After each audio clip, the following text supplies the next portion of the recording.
Bonjour et bienvenue dans ce nouvel épisode d'Exploration Nature. Alors aujourd'hui nous allons parler matériel photo.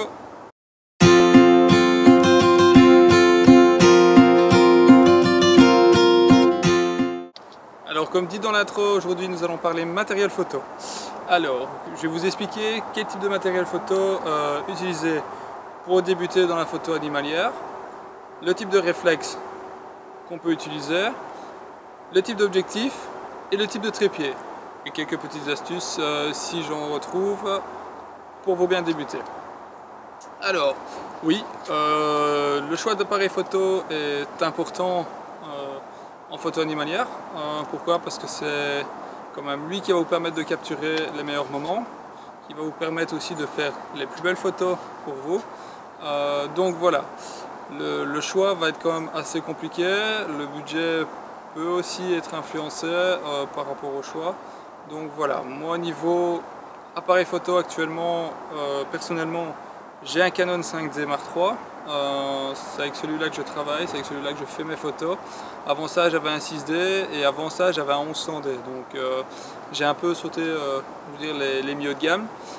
Donc voilà, ici je vais vous dire le type de boîtier que vous devez utiliser. Pour moi, en maître choix sera de la PSC ou du plein format suivant un peu le goût. Moi j'ai pris du plein format parce que je venais du plein format. Donc étant habitué, j'ai préféré rester dessus. Maintenant en photo animalière, le mieux reste la PSC, type le 7D, 7D Mark II ou 70 ou 80D. Alors pourquoi me diriez-vous ce type de boîtier? Vous pouvez descendre bien sûr vers des 750D, c'est pas un problème. Mais pourquoi ce type de boîtier? Parce qu'il faut des boîtiers qui sont capables de travailler dans des conditions lumineuses assez faibles, ou même parfois de jour, qui sont capables de travailler à grande vitesse en étant dans des conditions faibles et qui vont être capables en même temps de pouvoir suivre vos sujets, c'est-à-dire d'avoir un autofocus assez réactif. Les seuls boîtiers qui peuvent être à ce niveau-là, avoir une très bonne montée en ISO, avoir un très bon nombre d'images par seconde, être très réactif au niveau vitesse, ça va être des boîtiers comme le 5D Mark III, comme le 7D Mark II ou le 70D normalement qui peut bien s'en sortir. Je ne dis pas que le 750D est très mauvais, loin de là, ça reste un bon boîtier, il gère très bien les ISO aussi. Moi je parle pour Canon parce que je connais bien. Maintenant chez Nikon, bien sûr, on va suivre la même type de gamme, c'est répertorié de la même façon. On va avoir bien sûr la gamme des D7000, des D5000, D7000, D600, D700, D800, et puis on peut monter aussi au D5 ou plus haut encore. Mais bon, c'est pas le but non plus, sauf si vous le souhaitez. Bien sûr, plus on montera en gamme, plus on aura des boîtiers polyvalents et qui seront très performants. Normal, parce qu'on met un peu aussi le prix pour avoir ça. Alors, par exemple, moi sur le 5D Mark III, c'est un boîtier qui est capable de monter sans souci en basse lumière jusque 12 000 ISO. Après, les photos commencent à ne plus être exploitables à mon goût. Maintenant, j'en connais d'autres qui montent plus haut. Maintenant, moi, je préfère travailler maximum, déjà 6400, c'est le grand maximum. Après, c'est trop de perte de détails et voilà. Je vais vous expliquer aussi pourquoi après avec les objectifs. Donc moi ce que je conseillerais, si vous débutez dans un budget plus ou moins dans 500 €, le boîtier, on va retrouver la gamme des D750, D800 chez Canon. Si on a un budget de 1000 €, on peut passer directement soit au 7D Mark II en occasion ou au 80D, c'est le seul boîtier à 1000 € qui est plus ou moins abordable. Si maintenant vous avez un budget plus ou moins de 2000-3000 €, partez sur un 5D Mark III d'occasion ou neuf, c'est vraiment le temps. Ou un 6D, le 6D est capable aussi, maintenant le nouveau 6D Mark II est capable bien sûr en animalier de bien se débrouiller et a un très bon autofocus. Donc voilà, ça c'était pour les réflexes, donc n'oubliez pas, il est important de partir sur des appareils photo qui sont capables de monter très haut en sensibilité ISO, donc en basse lumière ils sont capables de monter et de bien gérer ça, d'être très réactif au niveau de l'autofocus parce que c'est très important aussi, un autofocus qui régit bien en basse lumière, ça vous permettra d'avoir moins de déchets et d'avoir des photos nettes dès le départ. Et d'avoir aussi un boîtier qui est robuste et résistant au choc et à l'humidité. C'est parfois important comme facteur, mais on peut s'en passer ça par contre. Donc on a parlé des réflexes, maintenant je vais parler des optiques. Donc au niveau optique, ce qui est important à savoir, c'est que généralement en animalier, les animaux sont plus ou moins éloignés. Donc on ne va jamais, sauf si vous avez de la chance de croiser un cerf se trouvant à 1 mètre de vous face à face, mais ce qui sera relativement rare ou alors même dangereux en soi, parce que bon, ne se fait jamais rarement approcher, et généralement quand on vous approche, c'est pas très bon signe. Donc voilà, donc on va travailler avec des optiques qui ont des rapports focaux très importants. Donc on va parler à ce moment-là de 200, 300, 400, 500, 600 mm. 800 c'est rare, oui, ou alors on n'est pas sur le même budget. Donc voilà, on va parler réellement des optiques qui ont vraiment cette longue distance. On va avoir des optiques fixes comme les 200, les 200, 300 ou 400 mm ou même 600 mm. On a du 500 aussi.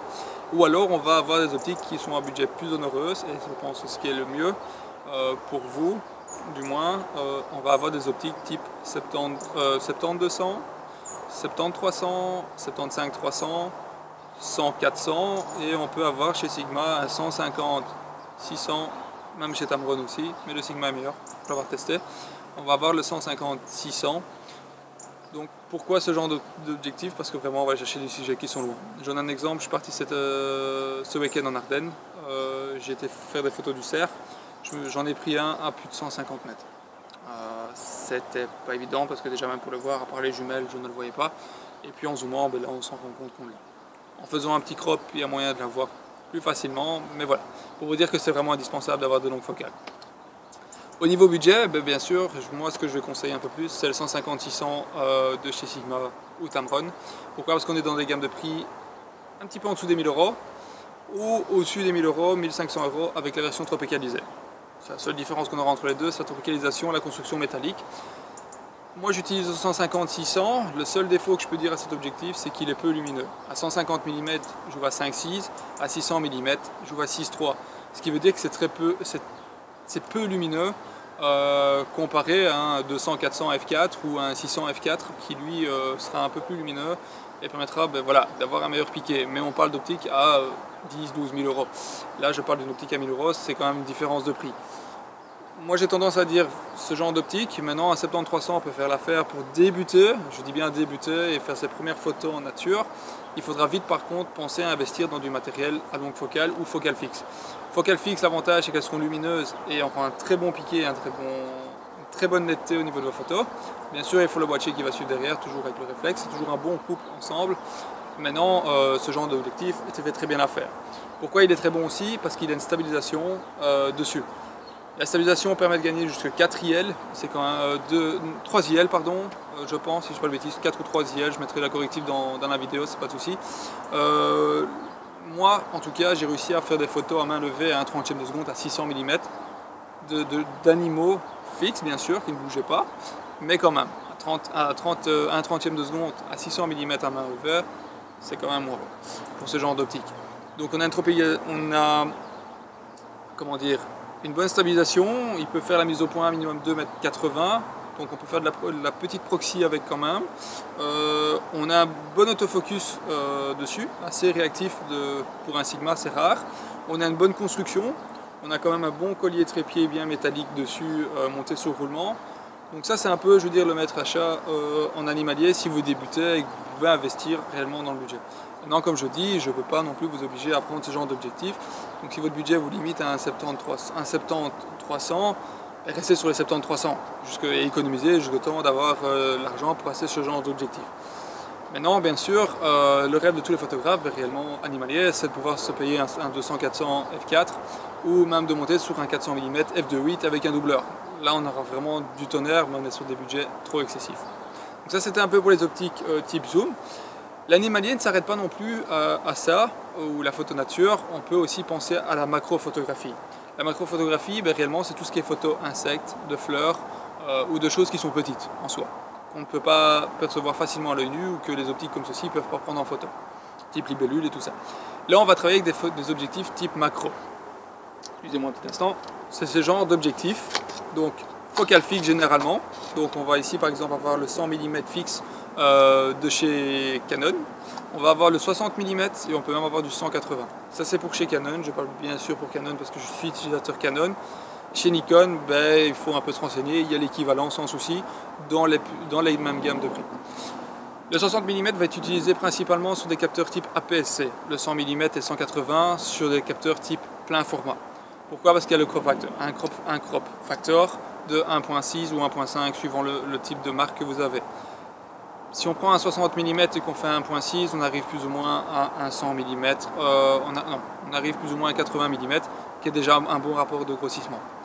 L'avantage de ces optiques, en fait, c'est qu'on va faire des distances de mise au point très petites. Comme je vous disais, sur les 150-600, on fait la mise au point à 100 mm, 2,80 m. Ici, à 100 mm, je la fais exactement à 30 cm. Donc j'ai un rapport de grossissement très important, donc je vais pouvoir faire des photos de tout ce qui est insectes et tout ça. Au niveau budget, on va passer du 60 mm dans les alentours de 400 €. Dans le 100 mm de chez Canon ici, qui est tropicalisé et avec de très bonnes constructions, on va avoir plutôt un budget de 1000 €. Excusez-moi du bruit ambiant, je suis en extérieur, je ne peux pas être tributaire. Et le 180 mm là, qui est plus vraiment pour les pro macrophotographie, là je ne vais même pas en parler, j'ai pas envie, ça sert à rien en soi. Maintenant l'avantage aussi, c'est qu'on peut les utiliser en portrait, parce qu'ils ont quand même une très bonne ouverture, ils sont très piqués, ils sont très lumineux. Honnêtement, pour l'avoir essayé sur du portrait humain avant de faire l'animalier, j'en suis ravi. Maintenant, en macro-photographie, ils sont terribles aussi. Ils sont vraiment terribles, aussi bien 60 mm que lui. Ils sont vraiment top. Donc voilà. Au niveau petite astuce, je vais quand même vous en donner une. Si vous avez un 18-55, il y a toujours moyen d'adapter une bague d'inversion à l'avant.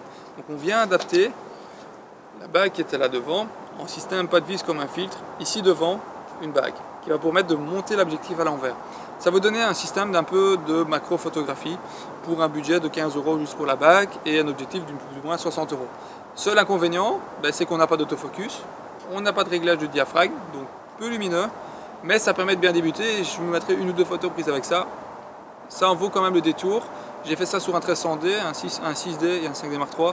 J'ai toujours été bluffé quand même du résultat malgré tout. Maintenant celui-ci restera toujours meilleur par rapport au Piki, on aura un meilleur rendu. Donc voilà. Ça c'était une petite vidéo pour le matériel photo.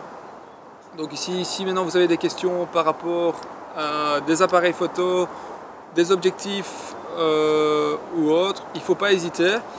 Je reviendrai plus tard sur une vidéo sur le trépied, et ça j'en parlerai dans la vidéo sur le camouflage, parce qu'on peut en parler, parce qu'on va parler affût et affût mobile, affût fixe.